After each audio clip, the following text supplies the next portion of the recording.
All right, we were just talking off camera a little bit, and the world's a little bit different than the last time that you competed. So, what has this break been like for you? Was your training affected by the pandemic at all? And just, I guess, how's life on your end at this point? Yeah, life has had some changes. I think it put life into just a reality check, kind of for everybody, to show us, what's really important in life. Family, friends, our relationships, and stuff like that. So, I always try and look at the brighter side of things. You know what I mean? You looking at it as it has been a bad thing, but try and look at it as a blessing to be able to spend time with my loved ones when you may not have that time. But as far as for training them, I own my own martial arts school as well, so I'm consistently training to fight world class athletes at all times.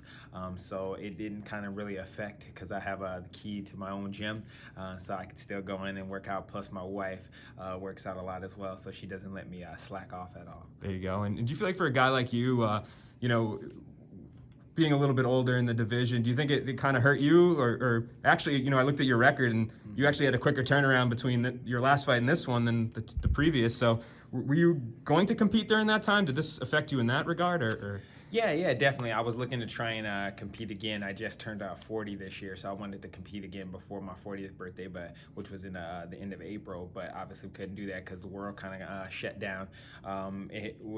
This is faster than the last time that I competed, and that was because I got married last year to my wife, Colby Northcutt Daniels. So I got married. So it took some time to just enjoy that new life experience and that new venture in life. So yeah, I'm looking to fight here this weekend, obviously, and then I'm looking to do another one before the year is out.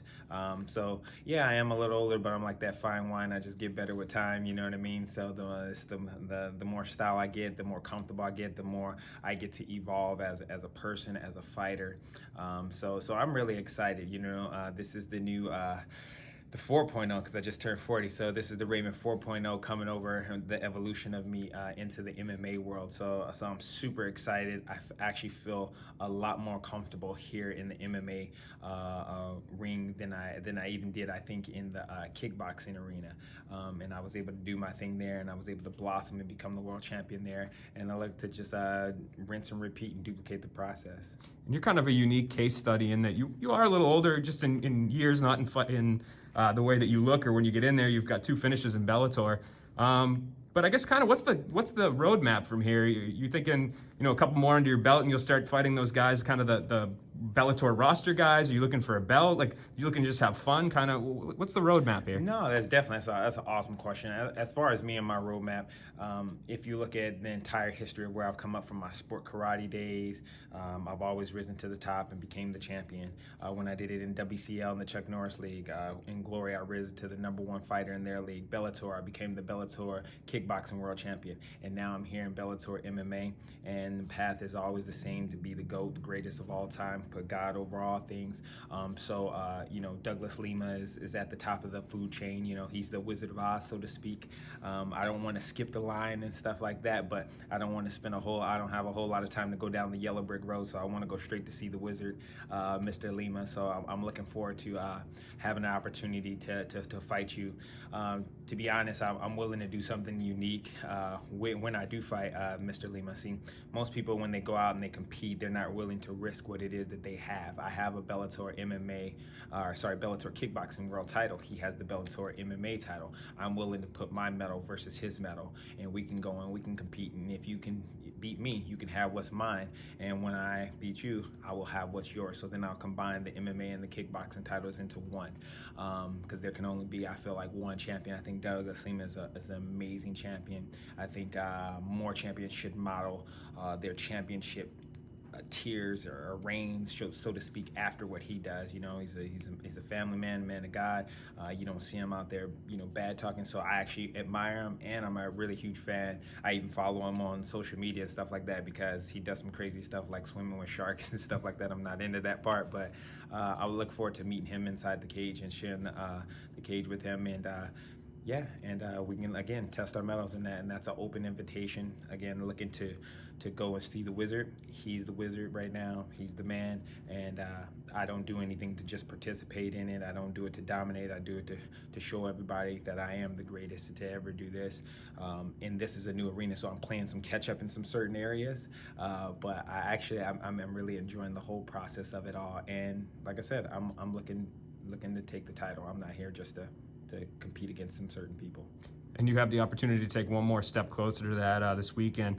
In your mind, I mean, what are you going to go out there and do? If I'm a fan, I sit down to watch your fight, what am I going to say? For me, I look at it like this. I like to put the word artist in martial artist or mixed martial artist. So for me, I'm gonna go out there and do what I do best. It's a canvas. I'm gonna go out and paint a masterpiece. If you're somebody who's never experienced any type of combative sport at all, I want to go out there and give you what I like to call the Michael Jordan experience, something that you've never seen before, something that will keep you on the edge of your seat, something that's high octane, will give you energy. And even if you don't understand combat sports at all, you're going to come out like, I don't know what that was, but I want to do that. Just like when you leave like from a Ninja Turtle movie or a Jackie Chan movie or something like that, you want to come out and you want to do that cool move that you kind of saw that person do. So for me, I go out there with the thought that I'm not only doing it for myself to entertain myself, but for the fans as well, for them to be entertained. And I go out there and I do things that most people either dream about or they only see in an action movie. If you look at my resume, and then you look at any other athlete in combat sports, no athlete has a knockout highlight resume like I have. So I consider like one of the most electrifying knockout resumes in all of combat sports, whether you went boxing, MMA, kickboxing. Like I have some stuff that just has only been seen in movies. So that's what I'll give to the fans. If you want to see something that's going to entertain you, something that you will remember for years to come, you should definitely tune in for my fight. Yeah, and one more question. You kind of said earlier that the world's kind of in a crazy place, and I saw your social media posts back in June, talking about racial injustice and everything that was going on in the world. Clearly something that's important to you. And you're kind of at an interesting crossroads in this issue where you were a police officer. Yeah. Your wife's white. So can you talk about maybe the stage you have here to kind of be somebody that everybody can look towards to try to fix these problems? Yeah, no, I definitely, man. It's a crazy time in world that we live in, and being a black man growing up here in America, I've been around and been involved and have personally experienced some of the injustices and things that go on, and some of the profiling that can kind of go on when you're just a person because you look different. I've been stopped by police or pulled over, even when I was a police officer, mind you. And I have been a police officer. I'm in an interracial marriage. I have a son who's a young black man that I've had to have conversations with about, if he stopped by authorities, if he stopped by the police, how he needs to act, how he needs to hold himself accountable.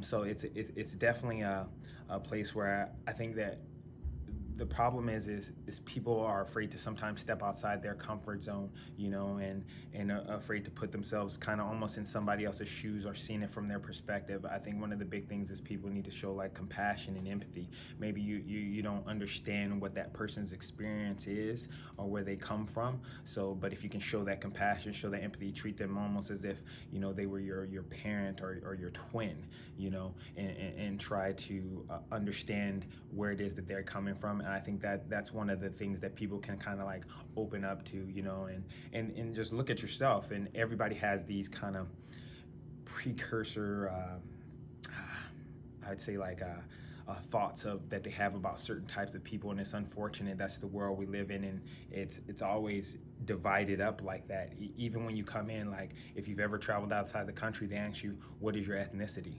When you come back into the country, like, what is the purpose of asking me my ethnicity? And I always wrote down, I'm an American.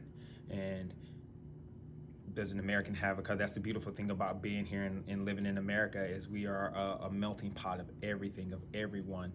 So that's why I'm proud to be an American. I'm proud to be a black American.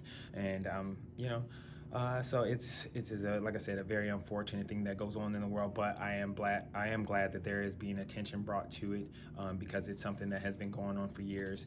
And like I said, people are looking at the police sometimes as they're being, violent. There are bad police officers, but there are a lot of good men and women out there that are just doing their job, trying to protect and serve. And there are the ones that are out there and they misuse their power, and I think they should be held accountable as well.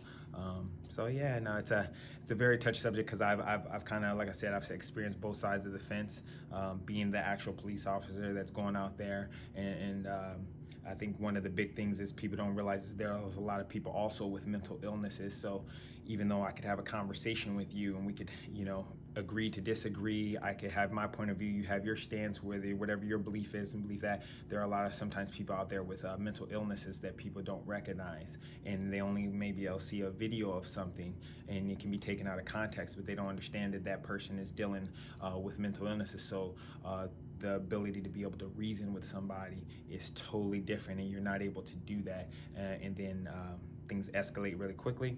A lot of the officers are undertrained because they're intimidated, maybe because of the way the person or the color of their skin. They end up drawing their weapon out really fast, and once you escalate it to a deadly force situation, it's hard to de-escalate that, because now you can't go hands-on and physically grab somebody because you already have your gun out. And it's unfortunate that they bring the gun out sometimes because of the person's stature or because of the color of their skin. Just like when people see a pit bull, what do they think? They think, oh my gosh, what's that pit bull? Might gonna bite me? It's gonna be aggressive. And unfortunately, as a black man, I'm not an animal, but sometimes people see that, and they are intimidated because of that complexion, and it's just built-in stereotypes sometimes that people have about people. Yeah, so. That's a really great answer. I'm sure we could talk for hours about that, but I really appreciate the time, man, and good luck this weekend. No problem. Sorry about that, going on about that. That was a kind of... No.